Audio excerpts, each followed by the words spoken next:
बेटा बना बहू। राधा, जैसा नाम वैसा व्यवहार, मन से सीधी और बातों से भोली। सौतेली माँ ने बहुत बुरा व्यवहार किया, लेकिन पति। माँ, क्यों तुम राधा को हमेशा बोलती रहती हो? मैं साफ साफ कह देता हूँ, अगर इस घर में किसी ने राधा को कुछ भी कहा तो मैं घर छोड़ दूंगा। अरे वाह बेटा वाह, यही दिन दिखाने के लिए तुझे इतना बड़ा किया। सोचा बहू आएगी तो आराम करूंगी, लेकिन बेटा है कि जोरू का गुलाम। अब क्या कहें। माँ, जो सोचना है सोचो, मुझे फर्क नहीं पड़ता। मैंने कोई लव मैरिज नहीं की है। आपने जिससे बोला मैंने शादी की, लेकिन अब मैं राधा को किसी भी परेशानी में नहीं देख सकता। हाँ हाँ, और मुझे देख सकते हो क्यों? अरे माँ, देखना तो मैं तुझे भी नहीं चाहता, लेकिन खुद सोच, राधा के आने से पहले तुम पूरा खाना बनाती थी, लेकिन अब जब से राधा आई है एक गिलास पानी भी खुद से नहीं लेती। अरे भाई, राधा भी तो मेरी ही उम्र की है। मैं आपके लिए बच्चा तो वो आपके लिए समझदार बहू। कैसे? उसे वक्त देना माँ। वो थक जाती है, रोती है, उसके पैर में दर्द होता है। आपको वो क्यों नहीं दिखता माँ? नहीं नहीं, ऐसा कुछ भी नहीं है। अरे वाह जी वाह, सारी तीली लगा दी। अब बोल रही है कि ना जी ना, कोई बात ना है। तीली? क्या बोल रही हैं आप सासू माँ? अरे राधा, तुम चिंता ना करो। माँ की आदत है हर बात पर ताने देने की। तुम कमरे में जाओ, मैं ग्रीन टी लेकर आ रहा हूँ।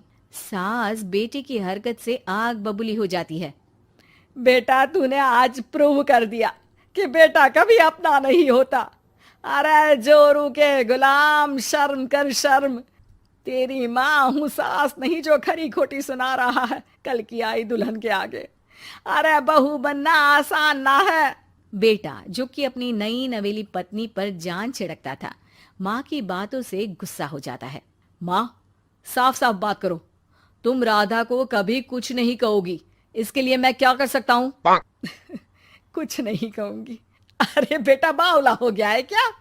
तू जिस दिन पैदा हुआ था ना, उसी दिन सोच लिया था मैंने कि तेरी शादी के बाद बहू पर हुक्म चलाऊंगी, पैर दबवाऊंगी, ताने दूंगी और जुल्म भी ढाऊंगी।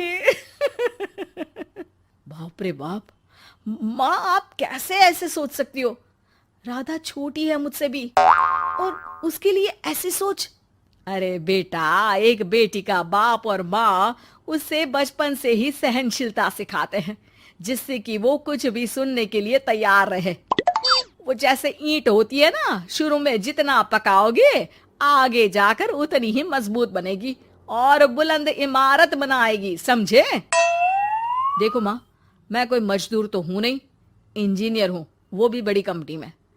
चलो, लॉकडाउन के कारण मैं घर से काम कर रहा हूं, तो आज से मुझे ही अपनी बहू समझो, लेकिन राधा को कुछ भी कहने की जरूरत नहीं है। हाँ भाई हाँ, ठीक है भाई। तेरे मजनू बनने से मैं थोड़ी ना सास बनने की अपनी ख्वाहिशों का गला घोंट दूं, हैं?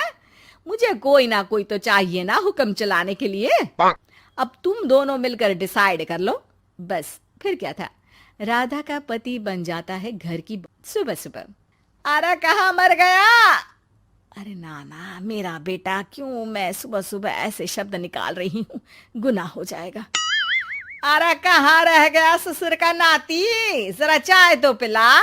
ये भी कोई बात होती है? सूरज सर चढ़ गया, लेकिन महाराज जी सो रहे हैं। बेटा पलंग से उठता है। मैं जल्दी से जाकर चाय दे आती हूँ माँ जी को। अरे नहीं नहीं, तुम जाओगी तो 4 बात और सुनाएंगी। मैं जा रहा हूँ। बेटा माँ को चाय लाकर देता है कि माँ। अरे देख तो तेरा चेहरा, ना मुंह धोया ना हाथ।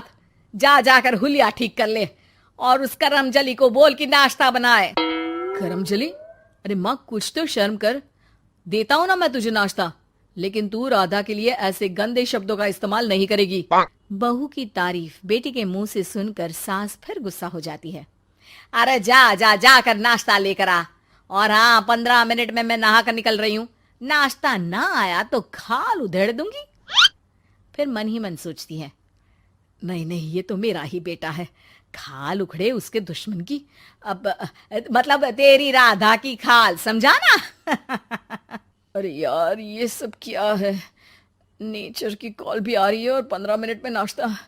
भगवान, कैसी मुश्किल जिंदगी बनाई है आपने औरतों की। बेचारी कैसे जिएंगी। बेचारा बेटा किचन में जाता है जहाँ राधा आलू पूठी बनाकर उसका इंतजार कर रही होती है। आप मेरे लिए इतना कर रहे हैं तो क्या मैं आपके लिए इतना भी नहीं कर सकती? ये लीजिए, नाश्ता बना दिया है, दे आइए माँ जी को। अरे थैंक्स राधा, माँ नहाने गई है, मैं बस अभी आया। ये नाश्ता यहीं रख दो, मैं आकर दे दूंगा माँ को। थोड़ी देर में माँ की आवाज आती है। अरे कहाँ रह गए? 15 मिनट हो गई, नाश्ता कहाँ है? बेटा हाथ में वही आलू पूठी वाली थाली लेकर खड़ा हो जाता है माँ के सामने। ये रहा नाश्ता, लो खाओ।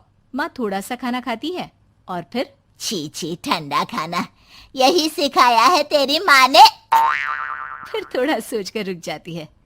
इसकी माँ तो मैं ही हूँ, खुद पर ही सवाल कर रही हूँ मैं। नाची ना। अरे बेटा, नाश्ता गर्मा गर्म अच्छा लगता है, खास करके पूड़ियाँ। पूड़ी तो छन से छने और टन से प्लेट में आ जाए। देखा माँ, जो बातें आप राधा को सुनाती हो वो अपने बेटे को सुनाने में कितना दुख होता है। तो जैसे आप मुझे सोचती हो वैसा ही राधा को भी समझा करो ना। अरे जितने लाड प्यार से आपने मुझे बड़ा किया, क्या उसकी माँ ने नहीं किया? हाँ हाँ पता है, उपदेश मत दे। लड़की का काम ही क्या होता है?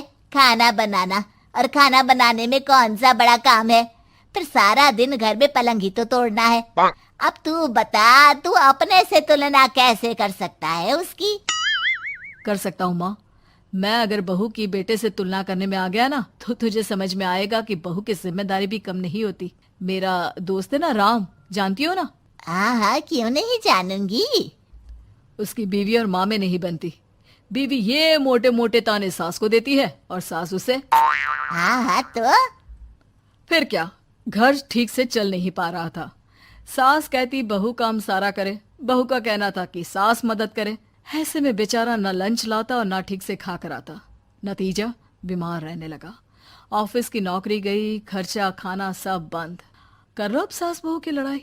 बेटा बीमार घर पर बैठा, पैसे की आमदनी नहीं। बहू भी कभी मायके कभी ससुराल। अब तो सुना है सास बहू की ही कमाई खा रही है, वो भी तानों के साथ। घर का भी सारा काम वही करती है। अरे बस कर बेटा, मुझे समझ में आ गया। तू तो बेटा ही रहे। बहू को अब बहू नहीं, मैं बेटी बना कर रखूंगी।